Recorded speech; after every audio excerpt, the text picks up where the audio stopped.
Warzone, guerre du Kivu.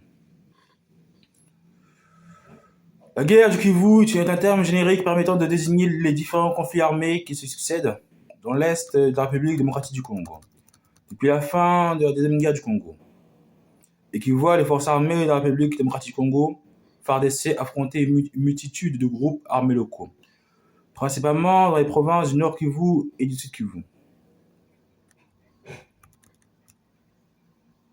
La mission de l'Organisation des Nations Unies pour la stabilisation en République démocratique du Congo, MONUSCO, dans le cadre de son mandat, apporte son soutien au FARDC, alors que les forces régulières de différents pays de la région prennent elles aussi part épisodiquement au conflit en tant qu'alliés de la RDC, ou en prêtant appui à des factions armées rebelles, de manière plus ou moins affirmée.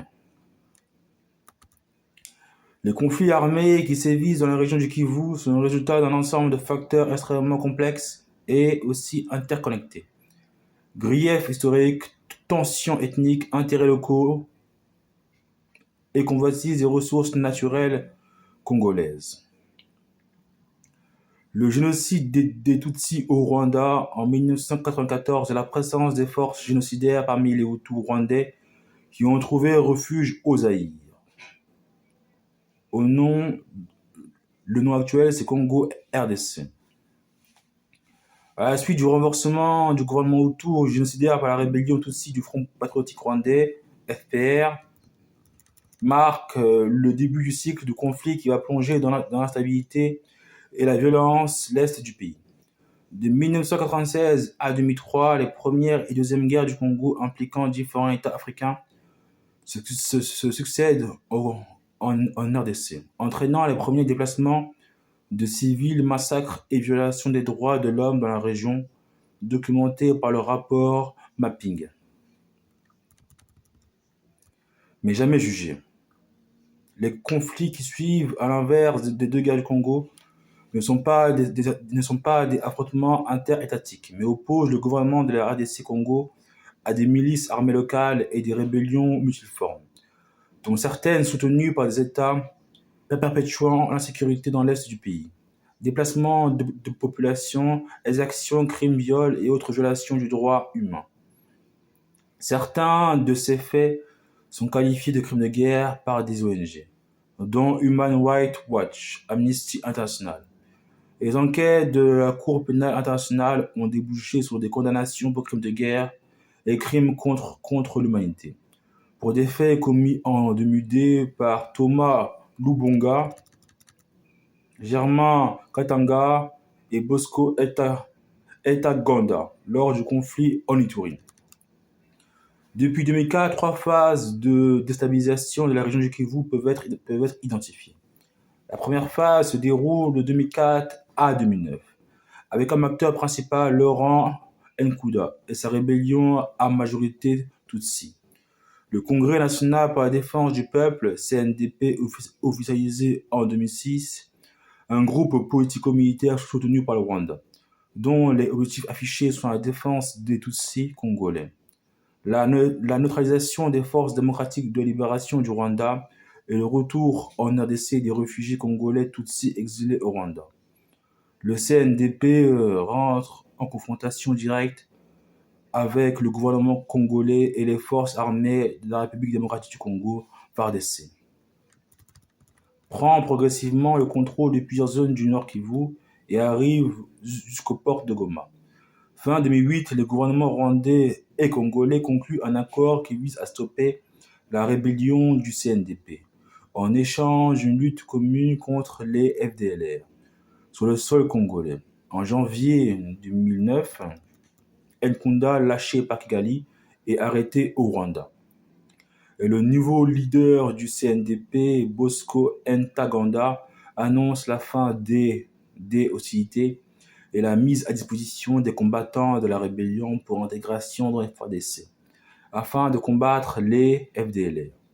Durant l'année 2009, l'armée congolaise, au sein de laquelle les combattants du CNDP ont été intégrés, et les forces rwandaises de défense, FRD, traquent les FDLR dans le Nord Kivu, Ces affrontements donneront lieu à de nombreuses victimes civiles. La seconde phase prend place en 2002 et 2013 avec comme acteur principal le mouvement du 23 mars, M23.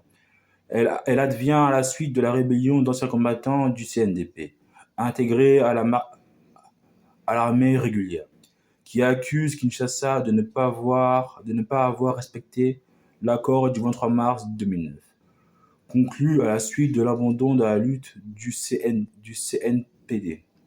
Cette rébellion donne lieu à la création du M23, qui, comme son prédécesseur du CNDP, va s'emparer de pans du Nord Kivu, et cette fois de Goma, avant d'être défait par les troupes gouvernementales et les soldats de la MONUSCO, puis va se réfugier au Rwanda et en Ouganda.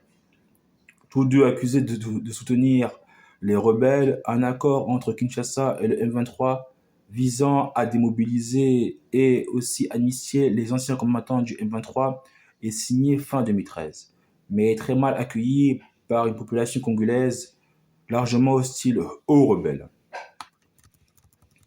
La phase actuelle de ce conflit se caractérise par les actions commises par les forces démocratiques alliées ADF dans le Nord Kivu et l'Ituri, ainsi que la reprise des armes par le M23 fin 2021, qui accuse Kinshasa de ne pas respecter les accords de Nairobi.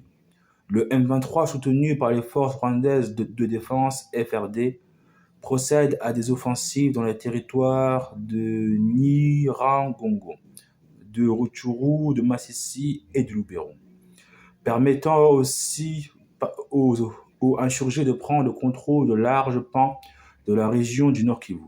En mars 2004, le M23 contrôlerait environ la, euh, la moitié de la province du Nord Kivu. Après une période d'accalmie qui fait suite à la signature d'un cessez-le-feu négocié dans le cadre du processus de Luanda en août 2024, les affrontements entre M23 et les forces loyalistes reprennent en octobre et s'intensifient à la suite de l'annulation du sommet de Luanda prévu pour le 15 décembre. Le M23 poursuit son expansion dans la région et début 2025, la rébellion parvient à prendre le contrôle de plusieurs localités clés dont Masisi, Goma et Bukavu, respectivement capitale provinciale du Nord Kivu et du Sud Kivu. En avril 2025, des négociations débutent à Doha entre l'Alliance Fleuve Congo AFC, le M23 et le gouvernement de la République démocratique du Congo, sous médiation qatari visant à résoudre le conflit. Malgré des déclarations d'intention pour une trêve et une déclaration de principe signée par les ministres des Affaires étrangères de la RDC Congo et du Rwanda à Washington, des affrontements persistent dans certaines zones du Nord et du Sud Kivu. Le 27 juin 2025, sous l'égide des États-Unis d'Amérique, un accord de paix est signé à Washington entre la République démocratique du Congo et le Rwanda. Et le 19 juillet, une déclaration de principe est signée entre l'AFC M23 et le gouvernement congolais, sous médiation qatari, établissant un cadre pour parvenir à un accord de cessez-le-feu. Depuis 2021, le mouvement du 23 mars M23, les forces démocratiques de libération du Rwanda FDLR, les forces démocratiques alliées ADF et la coopérative pour le développement du Congo, Codeco, comptent parmi les milices les plus actives des 120 groupes armés identifiés dans les provinces du Nord Kivu, du Sud Kivu et de l'Ituri. En mai 2021, en réponse à la recrudescence des conflits dans l'est du pays, l'Ituri et le Nord Kivu sont placés en état de siège. Le Rwanda est accusé par plusieurs rapports de l'ONU et par le Congo RDC de soutenir le M23, tandis que l'Ouganda joue de son côté un rôle ambigu. Engagé par un accord bilatéral avec le gouvernement congolais pour combattre les forces démocratiques alliées ADF, mais également accusé en juin 2024 dans le rapport annuel du groupe d'experts mandaté par l'ONU de prêter appui au M23, ce que dément Kampala. En juillet 2024, un rapport d'experts mandaté par l'ONU accuse le Rwanda de violer la souveraineté du Congo RDC, notamment par l'envoi des troupes rwandaises dans le Nord Kivu en soutien à la rébellion du M23. Le rapport pointe aussi les relations que l'Ouganda entretient avec ces rébellions et accuse le Congo RDC d'utiliser comme supplétif des groupes armés regroupés sous la bannière Wazalendo et qui se livrent dans la région à de nombreuses actions, recrutement d'enfants soldats, violence contre la population civile, alors que les forces démocratiques alliées ADF, avec plus d'un millier de victimes en 2023, sont présentées comme le groupe armé le plus meurtrier envers la population civile dans l'est du Congo RDC. Depuis 2022, des initiatives diplomatiques sont initiées afin de désescalader les tensions dans l'est du Congo RDC. Le processus de Luanda mené sous l'égide de l'Angola qui se concentre sur le dialogue régional et les questions de sécurité transfrontalière, notamment entre le Congo RDC et le Rwanda. Le processus de Nairobi, soutenu par le Kenya, qui vise à faciliter le dialogue entre le gouvernement congolais et les groupes armés. Le processus de Doha, médié par le Qatar, est débuté en avril 2025 à la suite de l'expansion dans la province du Nord Kivu et du Sud Kivu du M23 et les échecs du processus de Luanda et de Nairobi.